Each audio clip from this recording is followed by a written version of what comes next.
আমার স্যান্ডউইচ কিন্তু রেডি হয়ে গেছে। কি সুন্দর হয়েছে না? আজকে ঝটপট তোমাদের সাথে আমাদের ব্রেকফাস্টটা শেয়ার করিনি। দুধ বসিয়েছি, এটা কফি বানাবো। আর এইখানে সরঞ্জাম দেখে মোটামুটি তোমরা আন্দাজ করতে পারছো আজকে আমি স্যান্ডউইচ বানাবো। এখানে চিজ রাখা, এখানে এই যে মেয়োনিজটা এর ভেতর এই যে আমি সব এগুলো কেটেছি, টমেটো, পেঁয়াজ, শসা, ক্যাপসিকাম, এতে আমি গোলমরিচ দিয়ে আগে মাখিয়ে নেবো, তারপর এটা পাউরুটিতে দেবো। তার সঙ্গে রয়েছে তো শসা, টমেটো। এই হচ্ছে আজকে আমার ব্রেকফাস্টটা। হ্যাঁ, ব্রেকফাস্ট করে দেখো আমি কোথায় যাই। এবার এর ভেতর আমি দেখো মেয়োনিজ দিয়ে দিলাম, এখানে গোলমরিচ দিয়েছি, নুন দিয়েছি, দিয়ে এটাকে ভালো করে মিক্সড করে নেব।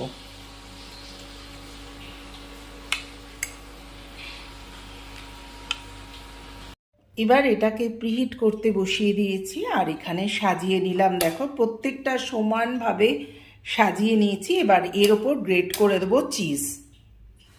এবার দেখো এর ওপর চিজটা নিয়ে আমি কি সুন্দর গ্রেট করে নিলাম।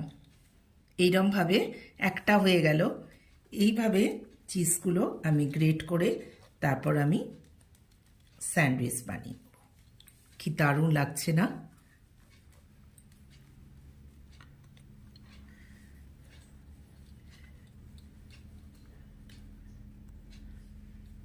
দেখো প্রত্যেকটা সমানভাবে আমার চিজটা গ্রেট করা হয়ে গেল। এইবার আমি কি করব, এর ওপর এইরকমভাবে এক একটা দিয়ে দেব। এবার চলো আমি এটাকে স্যান্ডউইচ বানিয়ে নিয়ে স্যান্ডউইচ মেকারে দিয়ে দিই। চলে এলাম রান্নাঘরে। দেখো এটা প্রিহিট হয়ে গেছে। দুটো করে এরকম দিয়ে এটাকে করে দিলাম, স্টার্ট করে দিলাম। হোক, আবার ফিরে আসছি। নতুন একটা ব্লগে আপনাদের স্বাগত। বন্ধুরা কেমন আছেন? গুড মর্নিং এভরিওয়ান, শুভ সকাল। নতুন একটা ব্লগে আপনাদের স্বাগত। বন্ধুরা কেমন আছেন? আজকে সারাদিনে কর্মকাণ্ড অলরেডি স্টার্ট করে দিয়েছি। এইবার কোথায় যাচ্ছি, কেন সকালবেলা প্রথমেই ব্রেকফাস্ট দেখালাম, তার উত্তর আপনারা পেয়ে যাবেন। তো সঙ্গে থাকুন বন্ধুরা, ভালো লাগবে ব্লগটা, দেখতে থাকুন, অল্পতে স্কিপ করে দেবেন না কিন্তু। হ্যাঁ, চলুন দেখা যাক কি হয় সারাদিন। তো দীপঙ্করকে ব্রেকফাস্টগুলো দিয়ে দিই আগে, তো ও খেয়ে অফিস যাক, তারপর আমি করব আরাম করে আমার ব্রেকফাস্ট। এগুলো আবার দিয়ে দিই, জানি না, ও মোটামুটি দুটোই খায়। এগুলো করেছি, ব্যাস। চলো আর একটা স্যান্ডউইচ দেবো। হয়ে গেল দীপঙ্করের ব্রেকফাস্ট। 1 কাপ কফি আর 2টো স্যান্ডউইচ। এই খেয়েই আজকে দীপঙ্কর এক্ষুনি অফিস বেরিয়ে যাবে। আমাদের এখানে না গাড়ি রাখার জায়গা নেই, কি অবস্থা চারিদিকটা। চলে এলাম ডিমার্টে, ভেতরটা ঢুকে আমার কেনাকাটা নিয়ে দাঁড়িয়ে আছি। চলো ডিমার্টে কেনা হয়ে গেল। এইবার চলে যাবো, দীপঙ্কর আমাকে নামিয়ে দিয়ে অফিস চলে যাবে।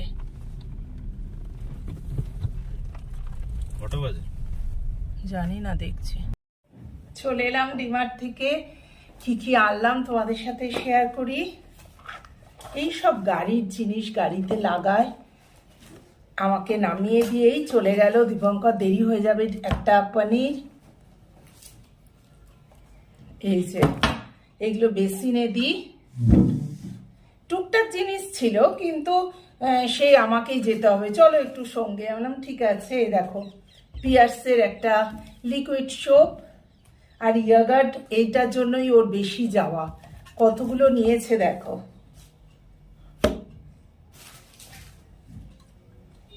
এটাও সেভিং ফোম।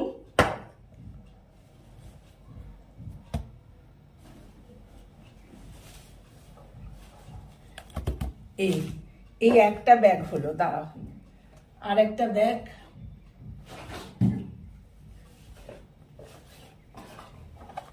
আচ্ছা, এটা হচ্ছে গুড নাইটের এইসব কফি। কফি পাউডার, আর লাস্ট হয়েছে এই যে ওয়াশিং মেশিনের সাবান, লিকুইড সোপ। এই হচ্ছে আজকের কেনাকাটা করে ফিরে চলে এলাম। এইবার চলো কাজে হাত লাগাই। সঙ্গে থাকবেন, বেশি বেশি করে আমার ব্লগগুলো দেখবেন। একদম দেখছেন না বন্ধুরা কেন? খুব চেষ্টা করছি তো, আপনাদের কি ভালো লাগছে না একটুখানি কমেন্ট করে জানান আপনারা। ঠিক আছে, চলুন আগে বাড়ি। এবার নিজে ব্রেকফাস্ট করবো, হাত মুখ ধোবো, মাসি কাজে আসবে একদম পরপর, তারপরে রান্না। এই তো আমাদের দৈনন্দিন জীবনের কর্মকাণ্ড, কাজ যা বলুন আর কি। আজকে দুপুরের লাঞ্চটা তোমাদের সাথে শেয়ার করিনি। জমে থাকা ফ্রিজের জিনিস আজকে খালি করলাম, রান্না করতে হলো না, শুধু গরম গরম বেগুনটা ভেজে নিয়েছি। এই দেখো, একটু পোলাও ছিল সেটা গরম করলাম, লাউ দিয়ে ডাল তাকে পাতলা করলাম, একটুখানি সাদা ভাত ছিল, স্যালাড কেটে নিলাম, আর সঙ্গে বেগুন ভাজা ভেজে নিলাম, আর এই যে চিকেন ছিল সেটাকেও গরম করে নিলাম। জমে থাকা ফ্রিজটা আজকে ফ্রিজটাকে খালি করলাম। এই হচ্ছে আমাদের দুপুরের লাঞ্চ। চলো দীপঙ্কর খেয়ে নিক, ও বসে আছে আমার জন্য। এখন 8টা বাজে। দীপঙ্কর চাটা খেয়ে বলল চলো আজকে আর রান্না করতে হবে না, বাইরে খাবো। একটা তাঁতের শাড়ি পরে নিলাম, অনেক দিনের ইচ্ছা ছিল একটা তাঁতের শাড়ি পরবো। যাই হোক, দীপঙ্করও মোটামুটি রেডি হয়ে গেল, তো মনটা আনন্দে নেচেই উঠলো যে আজকে আর ডিনার বানাতে হবে না। যথারীতি বেরিয়ে পড়লাম।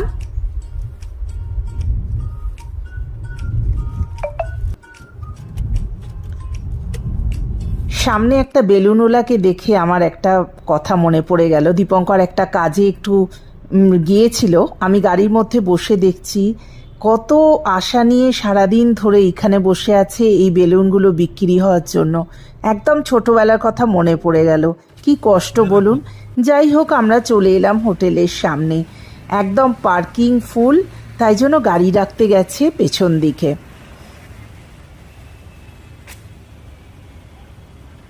তারপরেই যখন গাড়ি রেখে ফেরত আসছে, হঠাৎ একজন গাড়ি নিয়ে বেরিয়ে গেল। দীপঙ্করকে বলল চলে আসুন, আপনি এইখানে আবার গাড়ি রাখুন। তো গাড়ির জায়গাটা খালি হয়ে যেতে দীপঙ্কর আবার সামনে গাড়িটাকে নিয়ে এলো। আর এই যে দেখছো আমাদের সঙ্গে আছেন, উনি হচ্ছেন এখানকার সিকিউরিটি, বহুত পুরনো। আমরা অনেক দিন আগে যখন আসতুম এখানে তখন উনি ছিলেন, আজও আছেন। দীপঙ্করের সাথে খুব ভাব, তা গল্প করতে করতে এগিয়ে আসছে। আমি তো ক্যামেরা হাতে তোমাদের সাথে শেয়ার করব বলে ঘুরে বেড়াচ্ছি। চলে এলাম ভেতরে, আমাদের টেবিল রেডি হয়ে গেছে, খুব একটা ভিড় নেই এখানে। তা দীপঙ্কর বলল এইগুলো অর্ডার দিচ্ছি, আমি বললাম ঠিক আছে। চলে এলো স্যুপ দিয়ে আমরা সবসময় স্টার্ট করি দুজনে, এটা কোনো নতুন ব্যাপার নয়, স্যুপ ছাড়া আমরা হোটেলে খাই না আর কি। তারপর চলে এলো মোমো, ভেজ মোমো আর চিকেন মোমো 2 প্লেট। এরপর চলে এলো চিজ মাশরুম সঙ্গে মেয়োনিজ। তারপরেই চলে এলো পোলাওটা অবশ্য আমরা খেতে পারিনি, নিয়ে চলে এসেছিলাম। যাই হোক, অল্প খেয়ে আমরা টাটা বাই বাই বাড়ির দিকে রওনা দিলাম। তো গুড নাইট বন্ধুরা, শুভরাত্রি। আজকে ব্লগটা এই পর্যন্তই রাখলাম। ভালো থাকবেন, সুস্থ থাকবেন, বেশি বেশি করে কাবেরী জীবন কথা দেখবেন। টাটা।